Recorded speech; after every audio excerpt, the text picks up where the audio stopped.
Assertive सेंटेन्सचं आपण voice change करायचं पाहत आहे. तर आजच्या व्हिडिओमध्ये आज आपण पाहणार आहोत पास्ट कंटिन्युअस टेन्सचं वाक्य जर असेल तर त्याचं ॲक्टिव्ह व्हॉइस दिला असेल तर पॅसिव्ह व्हॉइस कसं करायचं. तर या सिरीजमध्ये आपण फक्त कोणते पाहणार आहोत? Assertive sentence. इम्परेटिव्ह किंवा वर्बल क्वेश्चन किंवा WH क्वेश्चन आपण नंतर पाहणार आहोत. फक्त असर्टिव्ह सेंटेन्स आणि पास्ट कंटिन्युअस टेन्समध्ये असेल तर त्याचं ॲक्टिव्ह व्हॉइसचं पॅसिव्ह व्हॉइस कसं करायचं ते पाहणार आहोत. बघा, पास्ट कंटिन्युअस टेन्सचं वाक्य ज्याचं ॲक्टिव्ह व्हॉइसमध्ये असते त्याचा फॉर्म्युला कसा असते? पहिल्यांदा सब्जेक्ट असते. ॲक्टिव्ह व्हॉइसमध्ये पहिल्यांदा सब्जेक्ट असते. त्याच्यानंतर पास्ट कंटिन्युअस टेन्समध्ये हेल्पिंग वर्ब असते. हेल्पिंग वर्ब कोणते असतात? वॉज असते किंवा वेअर असते. त्याच्यानंतर काय येणार? प्लस कंटिन्युअस टेन्स आहे म्हणजे V1 प्लस ING येते आणि शेवटी काय येते? ऑब्जेक्ट येते. आणि त्याच्यानंतर असलं तर काय येते? कॉम्प्लिमेंट येते आणि फुल स्टॉप. तर बघा, आधी सब्जेक्ट येते, मग हेल्पिंग वर्ब येते. सब्जेक्टनुसार सब्जेक्ट एकवचनी असेल तर हेल्पिंग वर्ब काय येते? वॉज येते. सब्जेक्ट जर अनेकवचनी म्हणजे प्लुरल असेल तर काय येते? वेअर येते. त्याच्यानंतर व्हर्ब येते. व्हर्बला ING लावायचं कारण कोणता टेन्स आहे? कंटिन्युअस टेन्स आहे. आणि मग शेवटी ऑब्जेक्ट आणि कॉम्प्लिमेंट. आता याचं पॅसिव्ह व्हॉइस करायचं आहे म्हणजे काय करणार आपण? PV. पॅसिव्ह व्हॉइस करायचं असेल तर पहिल्यांदा कोण घ्यावं लागते? ऑब्जेक्ट प्लस मग हेल्पिंग वर्ब घ्यावं लागते. हेल्पिंग वर्ब काय येतात? सेम येतात, वॉच किंवा वेअर. त्याच्यानंतर काय येते? कंटिन्युअस टेन्समध्ये एक शब्द येते पॅसिव्ह व्हॉइसमध्ये, ते असते बिंग. आणि बिंग नंतर लगेच काय येते? V3. त्याच्यानंतर लगेच काय येते? सब्जेक्ट. सब्जेक्ट नाही येत. V3 नंतर नेहमी काय येत असते? बाय. आणि बाय नंतर काय येते? सब्जेक्ट. आणि शेवटी काय येते? हे जर असेल तर काय येते? कॉम्प्लिमेंट येते आणि फुल स्टॉप. बघा, ऑब्जेक्ट पहिल्यांदा येते म्हणून तर त्याला काय म्हणते? तर पॅसिव्ह व्हॉइस. आणि इथं सब्जेक्ट पहिल्यांदा येते त्याला काय म्हणते? तर ॲक्टिव्ह व्हॉइस. तर आता आपण एक एक सेंटेन्स पाहणार आहोत. एक एक सेंटेन्स पाहणार आहोत. मी ॲक्टिव्ह व्हॉइसमध्ये दिलेत, तर तुम्हाला काय करायचे? तर पॅसिव्ह व्हॉइसमध्ये करायचे. तुम्हाला नाही, आपल्याला करायचे, आपण करू. चला बघा, फर्स्ट सेंटेन्स काय आहे? फर्स्ट सेंटेन्स आहे ॲक्टिव्ह व्हॉइसमध्ये. ॲक्टिव्ह व्हॉइस असं टाकून घ्या. काय आहे? I was making dinner with my family. म्हणजे आम्ही आमच्या फॅमिलीसोबत डिनर बनवत होतो. आय सब्जेक्ट आहे. वॉज का आहे? हेल्पिंग वर्ब आहे. मेकिंग का आहे? मेक हे V1 आहे. मेक म्हणजे व्हर्ब, तयार करणे. त्याला काय लागलं? ING. हे काय झालं? मेकिंग. डिनर जे आहे एवढा फक्त ऑब्जेक्ट आहे. विथ बघा, हे जे प्रिपोजिशन आहे विथ माय फॅमिली या प्रिपोजिशनपासून पुढचं काय आहे? कॉम्प्लिमेंट आहे. आणि शेवटी फुल स्टॉप आहे. आता बघा, वाक्य ओळखलं कोणतं? आपण ओळखलं की प्रकार काय? असर्टिव्ह सेंटेन्स आहे. दरवेळेस ॲक्टिव्ह व्हॉइसचं पॅसिव्ह व्हॉइस करायच्या आधी तुम्हाला त्याचा प्रकार ओळखायचा. असर्टिव्ह सेंटेन्स कसं ओळखायचं? की बघा, असर्टिव्ह सेंटेन्स जे आहे ते चालू कशापासून होते? सब्जेक्ट. सब्जेक्ट कोण असते? एक तर प्रोनाऊन असते, जसं इथं आय आहे, नाही तर काय असते? नाऊन असते. आणि एंडिंग वाक्याची होती ती फुल स्टॉप नव्हते. दिसायला फुल स्टॉप. तर हे असर्टिव्ह सेंटेन्स आहे. आणि आता टेन्स ओळखला आपण. बघा, subject plus helping verb plus V1 plus ING plus O. म्हणजे कोणता टेन्स आहे? Past continuous tense. कारण हेल्पिंग वर्ब काय आहे? वॉज. वॉज वेअर फक्त कशामध्ये येते? पास्ट टेन्समध्ये. आणि V1ला ING लागलं म्हणून त्याला काय म्हणतात? Continuous tense. आता बघा, हे व्हर्बचं मी V1 V2 V3 लिहून देतो. हे मेक आहे V1, मेक. आणि मेड आहे V2. आणि V3 पण कोण आहे? मेडच आहे. बघा, आता आपल्याला तिन्ही गोष्टी माहीत झाल्या. वाक्याचा प्रकारही कळाला, असर्टिव्ह सेंटेन्स आहे. वाक्याचा टेन्सही कळाला की काय? पास्ट कंटिन्युअस टेन्स आहे. आणि V3 पण जर भेटलं आपल्याला तर आपण आता याचं पॅसिव्ह व्हॉइस एकदम आरामात करू शकतो, सगळे नियम फॉलो करून. बघा, पॅसिव्ह व्हॉइस करताना पहिल्यांदा आपण काय घेतो? ऑब्जेक्ट. ऑब्जेक्ट बघा, इथं ऑब्जेक्ट काय? फक्त डिनर. आणि पहिलं अक्षर कॅपिटल काढायचं. डिनरचं D कॅपिटल, डिनर. त्याच्यानंतर तुम्ही काय घेणार? Helping verb. आता डिनरसाठी हेल्पिंग वर्ब काय आहे? ते पास्ट टेन्समध्ये वॉज. त्याच्यानंतर एक शब्द येत असते, मी आत्ता सांगितलं, बिंग. पॅसिव्ह व्हॉइस करताना हेल्पिंग वर्ब नंतर काय येते? बिंग. त्याच्यानंतर येणार V3. बघा, V3 काय आहे? Made. Dinner was being made. त्याच्यानंतर येणार आहे तुमचं बाय. V3 नंतर काय येते बाय. मग सब्जेक्ट येते आयचं काय होते मी. आणि शेवटी कॉम्प्लिमेंट जशाला तसं with my family. With my family. Dinner जे आहे ते सब्जेक्ट आहे. वॉज हेल्पिंग वर्ब आहे. बीइंग तर बीइंगच आहे. मेड का आहे V3 आहे. त्याच्यानंतर बाय आहे. मी सब्जेक्ट सॉरी डिनर सब्जेक्ट नाही आहे. पॅसिव्ह व्हॉईसमध्ये काय असते स्टार्टिंगला ऑब्जेक्ट असते. सॉरी तर मी सब्जेक्ट आहे आणि विथ माय फॅमिली काय आहे तुमचा परत सॉरी खूप चुका होत आहेत. तर विथ माय फॅमिली काय आहे तुमचं कॉम्प्लिमेंट आहे.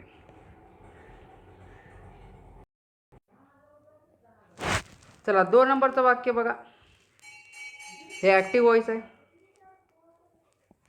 वी सब्जेक्ट आहे. वेअर हेल्पिंग वर्ब आहे. सेलिब्रेटिंग का आहे V1 प्लस ING आणि अ फेस्टिवल का आहे ऑब्जेक्ट आहे. We were celebrating a festival म्हणजे आम्ही एक सण साजरा करत होतो. पॅसिव्ह व्हॉईस करताना खूप सिंपल काम आहे. ऑब्जेक्ट घ्या. ऑब्जेक्ट का आहे अ फेस्टिवल. त्यानंतर हेल्पिंग वर्ब काय येणार इथं आता बघा वॉज येते कारण फेस्टिवल हे कसं आहे सिंग्युलर आहे. हे सब्जेक्ट सॉरी ऑब्जेक्ट आहे. हे हेल्पिंग वर्ब आहे. त्यानंतर नेहमी काय आहे ते शब्द बीइंग. त्याच्यानंतर V3 येणार. सेलिब्रेटिंगचं V3 काय येते सेलिब्रेटेड. हे V3 आहे. त्याच्यानंतर काय येणार बाय आणि सब्जेक्ट काय वुईचं काय होते अस आणि फुल stop. A festival was being celebrated by us म्हणजे एक सण आमच्याकडून साजरा केला जात होता. हे वाक्याचा काय झाला अर्थ. आणि ॲक्टिव्ह व्हॉईसमध्ये अर्थ काय होते वी वेअर सेलिब्रेटिंग अ फेस्टिवलचा अर्थ काय होते की आम्ही एक सण साजरा करत होतो. सब्जेक्ट पहिल्यांदा ॲक्टिव्ह व्हॉईस आणि ऑब्जेक्ट पहिल्यांदा तर काय होते पॅसिव्ह व्हॉईस. चला 3rd नंबरचं वाक्य बघा. ॲक्टिव्ह व्हॉईसचं वाक्य आहे 3rd नंबरचं. आय सब्जेक्ट आहे. वॉज हेल्पिंग वर्ब आहे. लर्निंग जे आहे ते V1 प्लस ING आहे. आणि इंग्लिश ग्रामर पूर्ण काय आहे ऑब्जेक्ट आहे. I was learning English grammar याचा अर्थ काय होते की मी इंग्लिश ग्रामर शिकत आहे. शिकत होतो कारण पास्ट टेन्स आहे ना. तर बघा याच्यामध्ये तुम्हाला वाक्य ओळखायचं आहे. असर्टिव्ह सेंटेन्स लिहून घ्या आणि वाक्याचा टेन्स लिहून घ्या की काय पास्ट कंटिन्युअस टेन्स आहे. आणि जे वर्ब आहे V1 लर्न त्याचं V1 V2 V3 पण लिहून घ्या. प्रत्येक वाक्यासोबत सगळं पूर्ण गोष्टी या तिन्ही लिहून घेत जा. वाक्याचा प्रकार टेन्स आणि वर्बचं V1 V2 V3 तिन्ही रूपं लिहून घेत जा. तर तुम्हाला पॅसिव्ह व्हॉईस करताना सगळं तुमचं जे मटेरियल असणार आहे ते तुमच्यासोबत असणार आहे तर चुका नाही होत. चला ऑब्जेक्ट घ्यायचा असते पहिल्यांदा पॅसिव्ह व्हॉईस करताना. ऑब्जेक्ट काय आहे इंग्लिश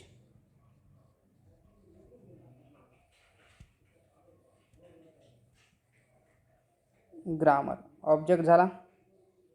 त्यानंतर हेल्पिंग वर्ब घ्यायचं. इंग्लिश ग्रामरसाठी हेल्पिंग वर्ब वॉज. त्याच्यानंतर बीइंग घ्यायचं.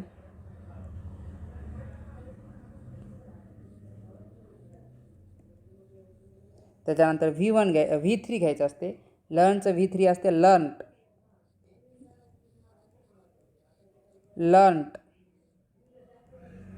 त्याच्यानंतर घ्यायचं आहे बाय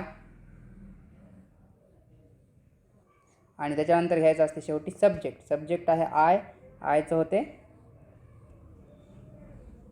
आणि शेवटी काय द्यायचा फुल स्टॉप. बघा वाक्य काय झालं English grammar was being learned by me. चला 4th नंबरचं वाक्य बघा. ॲक्टिव्ह व्हॉईसमध्ये हे पण आहे.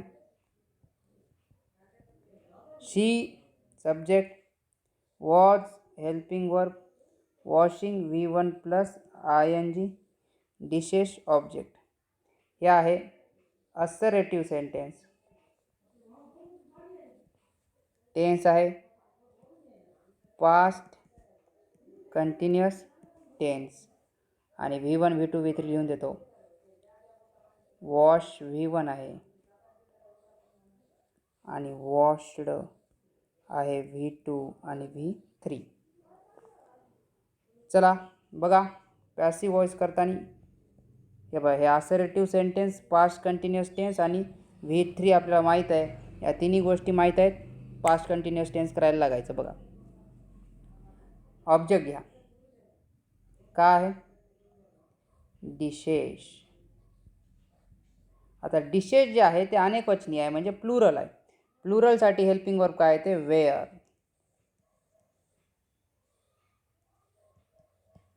हेल्पिंग वर्ब नंतर काय येत असते? बीइंग.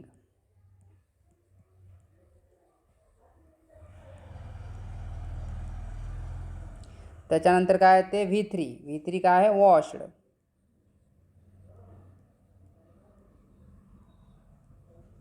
त्याच्यानंतर काय ते बाय BY बाय. त्याच्यानंतर काय येत असते? सब्जेक्ट काय आहे? शीचं काय होणार? हर आणि फुल स्टॉप.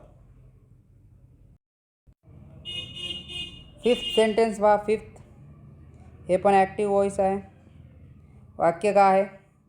बबलू सब्जेक्ट आहे, वॉज हेल्पिंग वर्ब आहे, ड्रायव्हिंग V1 प्लस ING आहे, कार जे आहे ते ऑब्जेक्ट आहे. परत वाक्य कोणतं आहे? असर्टिव्ह सेंटेन्स आहे.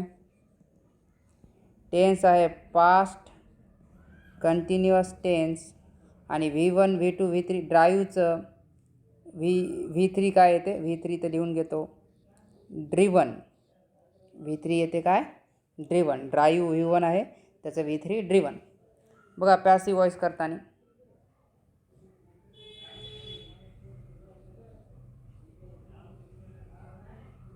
ऑब्जेक्ट घ्या. काय आहे?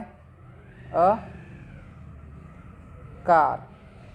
ऑब्जेक्ट नंतर हेल्पिंग वर्ब. अ कार म्हणजे एकच आहे म्हणून हेल्पिंग वर्ब वॉज.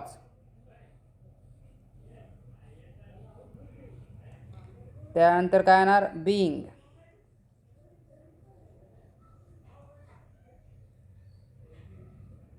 V3 काय लिहून दिलं इथं बघा? ड्रिवन. त्यानंतर येणार बाय आणि सब्जेक्ट नाऊन आहे म्हणून जशाला तसा बबलू.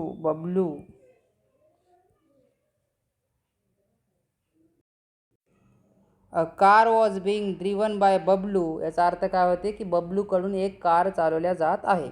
बघा ऑब्जेक्ट पहिल्यांदा आलं, हे काय झालं? Passive voice. सब्जेक्ट पहिल्यांदा आहे काय आहे? Active voice. चला 6 नंबरचं सेंटेन्स बघा. ॲक्टिव्ह व्हॉइसमध्ये 6 नंबरचं वाक्य आहे they were drawing a picture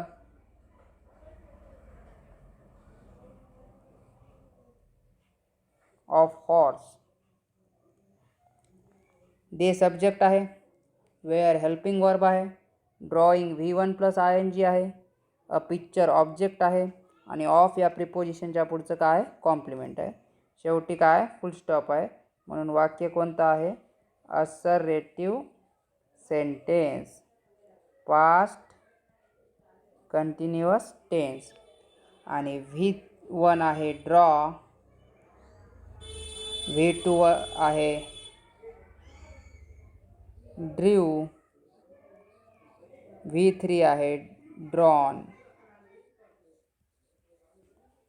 passive voice करताना PV लिहायचं, ऑब्जेक्ट लिहायचा. ऑब्जेक्ट आहे अ, पहिलं कधी पण कॅपिटल काढायचं. A picture. त्याच्यानंतर येणार helping verb was.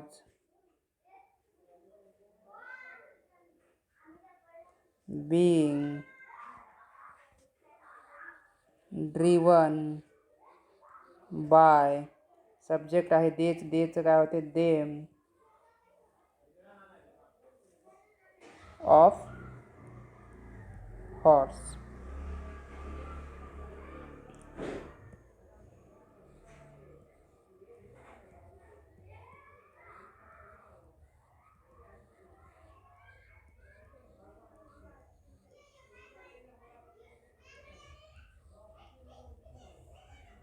A picture was being driven by them of horse, असं वाक्य होते. आणि हे जे ऑफ हॉर्स आहे तुम्हाला हे कॉम्प्लिमेंट जे दिसायले ते अ पिक्चरच्या पुढे पण टाकता येते, ते पण तुमचं वाक्य एकदम बरोबर राहील. A picture of horse was being driven by them असं पण तुम्हाला उत्तर लिहिता येते बघा.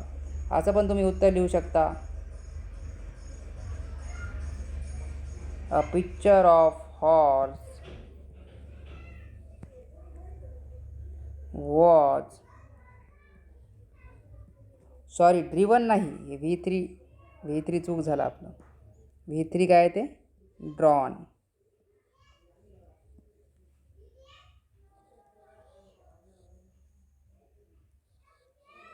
V3 काय ते ड्रॉन.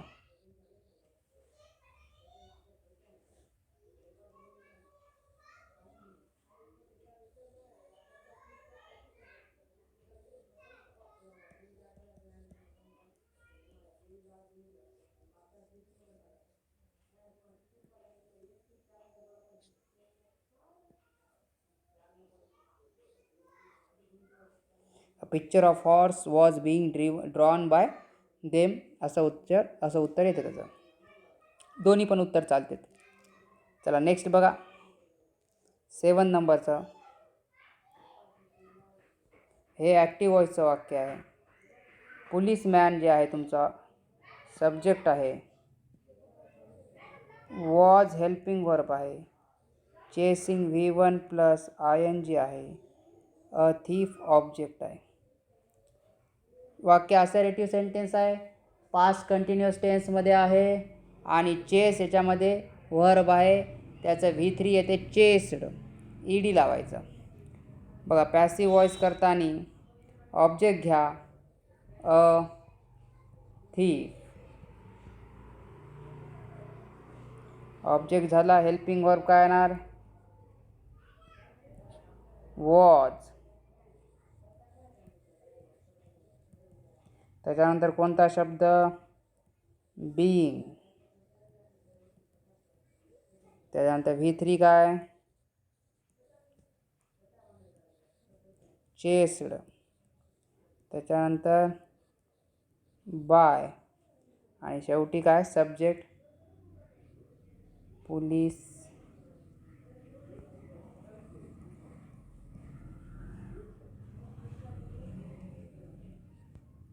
हे झाला तुमचा subject. A thief was being chased by policeman, असं झालं वाक्य पॅसिव्ह व्हॉइसमध्ये. चला 8 नंबरचं वाक्य बघा.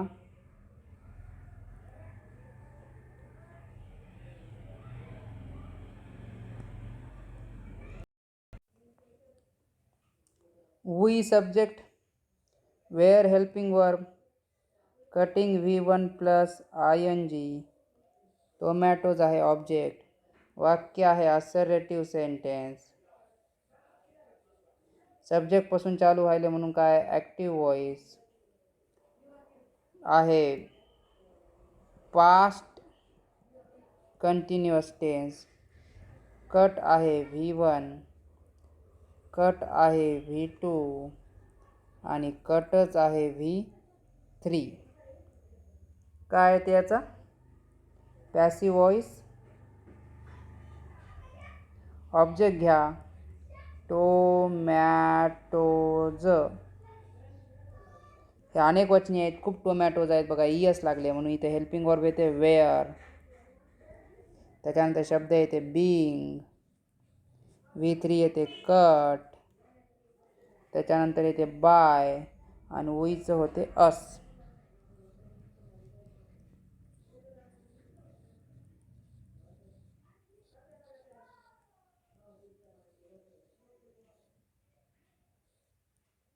Tomatoes were being cut by us. हे झालं तुमचं 8 नंबरचं सेंटेन्स. चला आता 9 नंबरचं घ्या.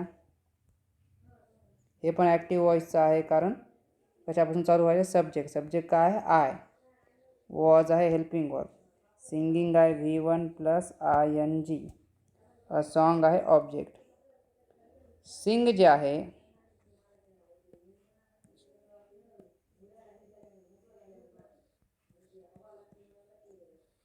त्याचं आहे सॅंग V2 आणि संग आहे V3.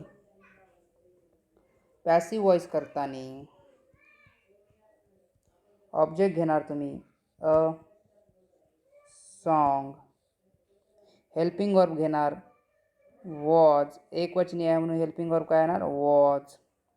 त्याच्यानंतर शब्द बीइंग. V3 काय येते? संग. नंतर येणार बाय आणि आयचं काय होते? सब्जेक्टचं me. A song was being sung by me. एक गाणं माझ्याकडून गायल्या गेलं. चला लास्ट उदाहरण आहे 10th नंबरचं. हे पण वाक्य ॲक्टिव्ह वॉइस आहे, कारण कशापासून चालू होते? सब्जेक्टपासून. असर्टिव्ह सेंटेन्स आहे.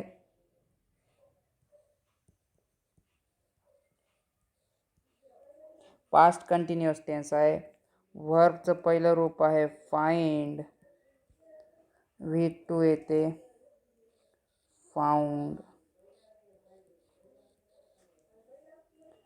पॅसिव्ह वॉइस करणार तुम्ही अ पेन. हेल्पिंग वर्ब एकच असल्यामुळे येणार वॉज. शब्द येणार बीइंग.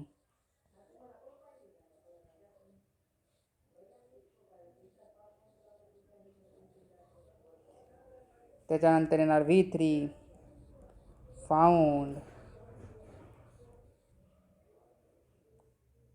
त्याच्यानंतर येणार बाय आणि आयचं होते मी.